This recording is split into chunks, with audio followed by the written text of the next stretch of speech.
اور اس میں جو اہم چیز ہے وہ فرمایا حضور پاک صلی اللہ علیہ وسلم نے کہ اس مہینے میں ایک رات ہے، اس مہینے میں ایک رات ہے جس کو شب قدر کی رات کہتے ہیں، جسے شب قدر کی رات کہتے ہیں، اس کی بھی تلاش کرنا چاہیے۔ اور وہ شب قدر کی رات رمضان المبارک کے مہینے میں کسی بھی رات میں آ سکتی ہے، لیکن وہ 5 راتیں ہیں۔ کہہ راتیں ہیں؟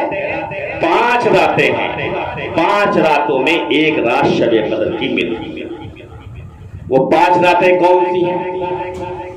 21ویں شب، 23ویں شب، 25ویں شب، 27ویں شب اور 29ویں شب۔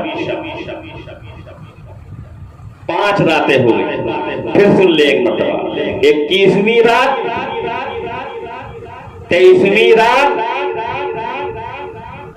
25ویں رات، 27ویں رات، 29ویں رات۔ یہ 5 راتیں ہیں۔ ان 5 راتوں میں ایک رات وہ ہوگی جو شب قدر کی رات ہوگی، اور اس رات کے میں اللہ تبارک و تعالی نے اس رات کی فضیلت اور اس کی منزلت اور اس کی اہمیت کو بتایا۔ فرمایا کہ شب قدر کو ماہ رمضان کے آخری عشرے میں ڈھونڈنا چاہیے، کیونکہ رمضان المبارک میں 3 عشرے ہوتے ہیں، پہلا عشرہ، دوسرا عشرہ اور تیسرا عشرہ۔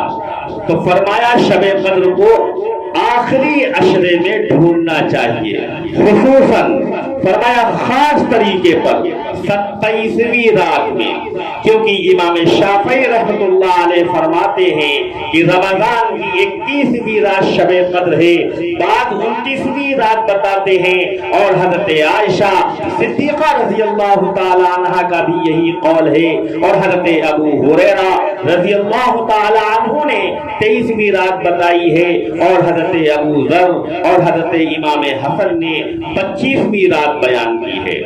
میرے محترم دوستوں اور بزرگوں، یہ رات جو ہے حضرت ابن عباس رضی اللہ تعالی عنہ اور بزرگوں کا بھی قول ہے، انا انزلناہ فی لیلۃ القدر سے مراد جبریل امی ہے، یعنی خدا بند کریم کا ارشاد ہے کہ یہ سورہ اور باقی سارے قرآن مجید کو ہم نے جبرائیل کی معرفت شب قدر میں لکھنے والے فرشتوں کے پاس بھیجا ہے، پھر ان کے ہاتھ سے تھوڑا تھوڑا کر کے رسول اللہ صلی اللہ علیہ وسلم پر نازل ہوا ہے، اور وقتاً فوقتاً 23 برس میں تمام مہینوں میں دن رات نازل ہوتا رہا۔ فی لیلۃ القدر، شب قدر کی بزرگی اور مرتبے کے لیے فرمایا گیا، کیونکہ اس رات اللہ تعالی ان تمام کاموں کو اندازہ کر لیتا ہے جو آئندہ سال ظہور میں آنے والے ہیں۔